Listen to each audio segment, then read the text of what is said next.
The Bata Corporation, a name synonymous with quality footwear, is one of the largest and most successful shoe manufacturers in the world.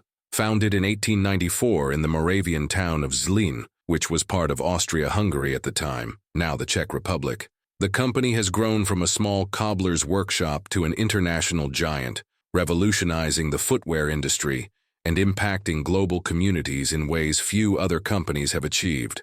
The story of Bata begins with Tomáš Bata, his brother Antonín, and their sister Anna.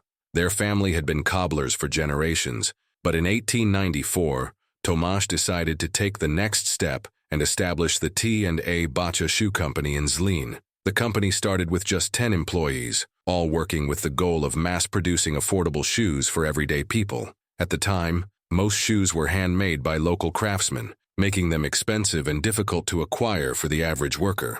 However, Tomáš faced significant financial struggles in the company's early years, but instead of giving up, he innovated. In 1895, facing mounting debts, he decided to experiment by making shoes from canvas instead of leather. This innovation made the shoes lighter, cheaper to produce, and most importantly, accessible to a broader market. As a result, the company grew rapidly, reaching 50 employees by 1896.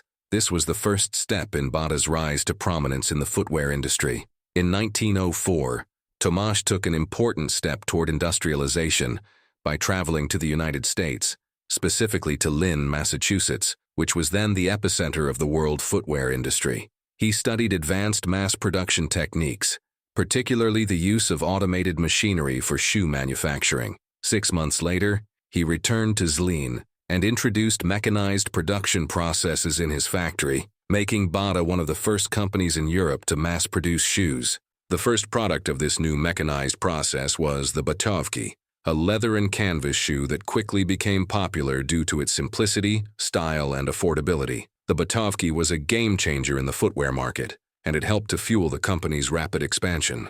By 1912, the Bata company had grown to employ over 1,500 workers, and its products were reaching markets in Germany and the Balkans. When World War I broke out, Bata was able to capitalize on the wartime demand for military boots and shoes. By the end of the war, the company's workforce had grown tenfold. However, the end of the war brought with it a global economic crisis that hit the newly formed country of Czechoslovakia particularly hard. The value of the country's currency plummeted, unemployment soared, and demand for products dropped significantly.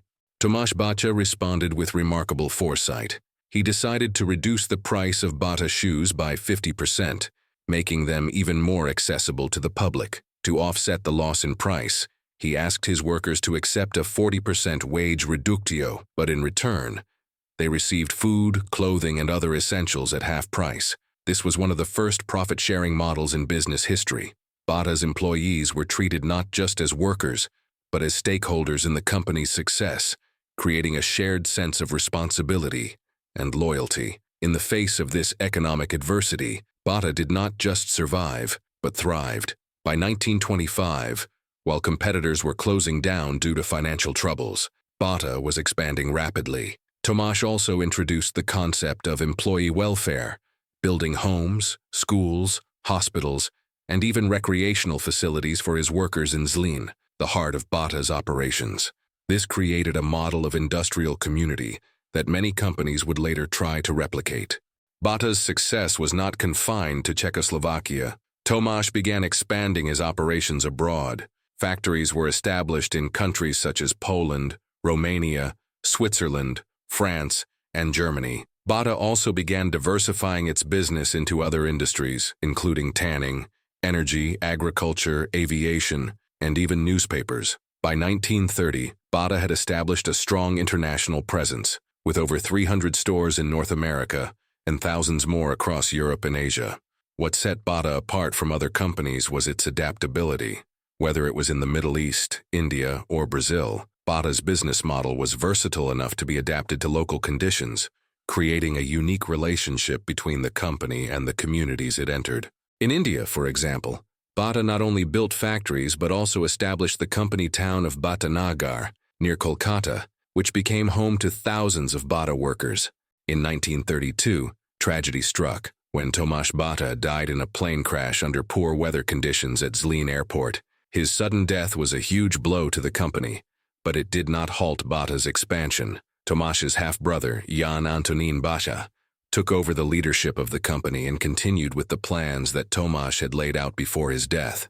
Under Jan Antonín's leadership, the Bata company expanded even further, building more factories and establishing stores in Brazil, Kenya, Canada, and the United States.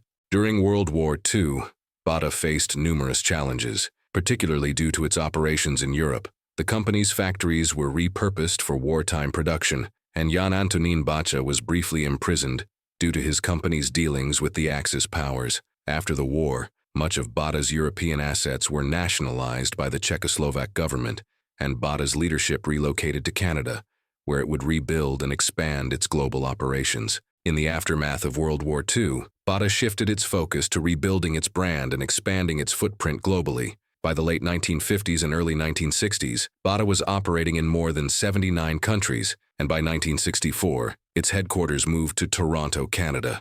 During this period, Bata continued its diversification into other sectors such as textile production, rubber manufacturing, and chemicals. In the 1980s, Bata diversified into sponsorships, aligning itself with high-profile events like the FIFA World Cup and the ICC Cricket World Cup.